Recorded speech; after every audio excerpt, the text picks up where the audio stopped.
जिसमें 27 हमारे टूरिस्ट जिनकी जान गई, हम उसको कंडमनेशन करते हैं, हम उसको निंदा करते हैं। वो बहुत गलत हुई कि बेचारे वो आते थे कश्मीर को घूमने के लिए, अपने जेब से पैसे खर्चे हैं, अपने बच्चे लेके, औरतें लेके, बच्चे लेके आते थे वो, तो उनकी यहाँ जान गई। इस बात का सारे हिंदुस्तान में, सारे देश में दुख है। कश्मीर से लेकर कन्याकुमारी तक लोगों ने इसका कंडमनेशन किया। और मुझे लगता है कि जो वहाँ सिक्योरिटी एजेंसियाँ जो बड़े बड़े तनख्वाह लेते हैं, जो वहाँ ड्यूटी देते थे, जिनकी वहाँ सिक्योरिटी लैप्स हुई है, हम खुश हैं कि कल भारत के हमारे देश के गृह मंत्री अमित साहब आए थे यहाँ पर। अमित जी को भी देखना चाहिए, उसको एलजी साहब से, सीएम से बात करनी चाहिए कि इन चीज़ों के पीछे किसका हाथ है। रिस्पॉन्सिबिलिटी उनको ऊपर फिक्स होनी चाहिए। अगर वहाँ डिप्टी कमिश्नर है, उसका क्या रोल है, एसएसपी एसपी का क्या रोल होता है, उसका लोकल जो एसओच है उसका क्या जिम्मेवारी होती है, सिक्योरिटी जो उन्होंने लगाई थी वहाँ पुलिस या पैरामिलिट्री फोर्सेस, उनकी क्या जिम्मेवारी थी। अगर सिक्योरिटी में चूक हुई, तो अगर एजेंसी को इन्फॉर्मेशन थी तो एजेंसी ने टाइम पर इन्फॉर्मेशन क्यों नहीं दी, अगर इन्फॉर्मेशन दी तो फिर चूक क्यों हो गई।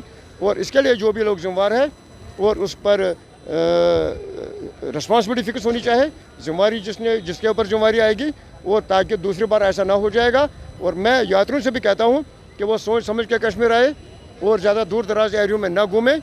और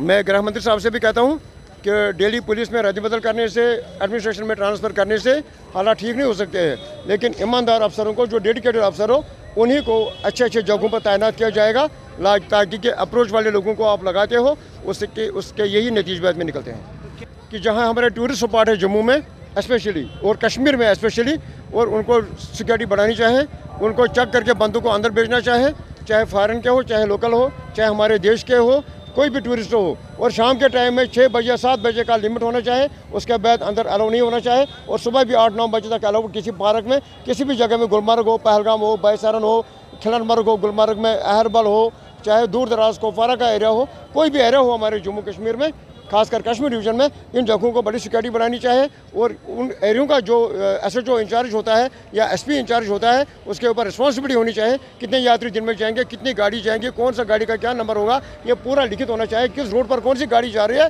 प्राइम मिनिस्टर को और होम मिनिस्टर को डायरेक्ट इसमें इंटरवेन करने की बहुत आवश्यकता है। और जो लोग उसके दोषी पाए जाएंगे, गवर्नमेंट को एक्शन करने की बहुत अशद ज़रूरत है। आज भी नहीं करेंगे, फिर हम 35 साल और यही हाल देखते रहेंगे। टूरिस्टों को ये भगाना चाहते हैं इस तरीके से, ताकि कश्मीर पर वो टैग लग जाए। हम इस चीज़ को कतई भी बर्दाश्त नहीं करेंगे। पाकिस्तान स्पॉन्सर टेररिज्म को एक्सपोज करते रहेंगे। उन्होंने